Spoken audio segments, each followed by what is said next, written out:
रामगढ़ी एक बहुत ही प्यारा सा गांव था। वो गांव बहुत बड़ा और सुंदर था, जहां सुधा नाम की एक प्यारी लड़की थी जो बिल्कुल अकेली थी, क्योंकि उसका इस दुनिया में कोई नहीं था। अगर कोई उसे कुछ दे देता था तो वो खा लेती थी, नहीं तो कई दिन भूखा सोना पड़ता था। ऐसे ही जिंदगी कट रही थी। तभी उसने सोचा, मेरा तो इस दुनिया में कोई नहीं है, मुझे बहुत भूख लगी है। क्या करूं? कुछ तो ऐसा होगा जो मैं भी कर सकती हूँ, जिससे कुछ पैसे आए और मुझे भूखा ना रहना पड़े। फिर वो सोचने लगी और उसे ध्यान आया कि उसकी माँ बहुत अच्छी इडली सांभर बनाती थीं। तो उसने सोचा, क्यों ना मैं वही बेचना शुरू कर दूं, इससे कुछ पैसा भी आ जाएगा। चलो जल्दी बाजार से सामान लाया जाए और कुछ बनाकर देखते हैं। और फिर सुधा जल्दी से बाजार जाकर सारा सामान ले आती है और फिर वहां से इडली सांभर बनाकर अपना ठेला लेकर वहां से चली जाती है और फिर चलते चलते बाजार पहुंच जाती है। सुधा अपना ठेला अच्छी जगह लगाती है। आओ और खाओ स्वादिष्ट इडली सांभर, गांव की मशहूर इडली, ताजी इडली। इतना सुनते ही बहुत सारे लोग वहां आ जाते हैं और थोड़ी ही देर में वहां बहुत भीड़ लग जाती है। समय बीतता गया और सुधा अब बड़ी हो गई थी और सुधा का काम इतना अच्छा चलता है कि वो अब अपना घर भी बनवा लेती है और अच्छे से रह रही होती है।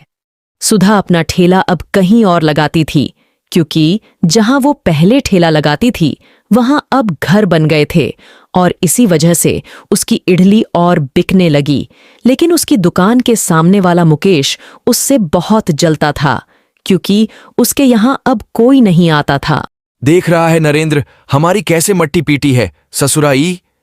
जब से दुकान खोली है हमारा तो काम धंधा ही चौपट हो गया है। इसका कुछ करना होगा।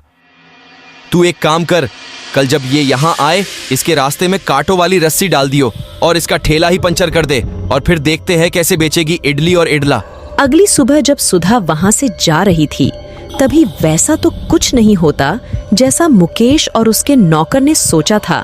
लेकिन ठेले की जगह सुधा का पैर रस्सी में आ जाता है और उसका सर पत्थर पे लगने से उसकी मौत हो जाती है। मुकेश और उसका नौकर जब ये सारा दृश्य देखते हैं तो वो वहां से भाग खड़े होते हैं। अबे ओ बुढ़बा की का हो गया, किस जमेले में फंस गए? नहीं, मैं मर नहीं सकती। मैं क्या करूं? आखिर मैंने इन दोनों का क्या बिगाड़ा था? अब मैं इन दोनों को नहीं छोड़ूंगी।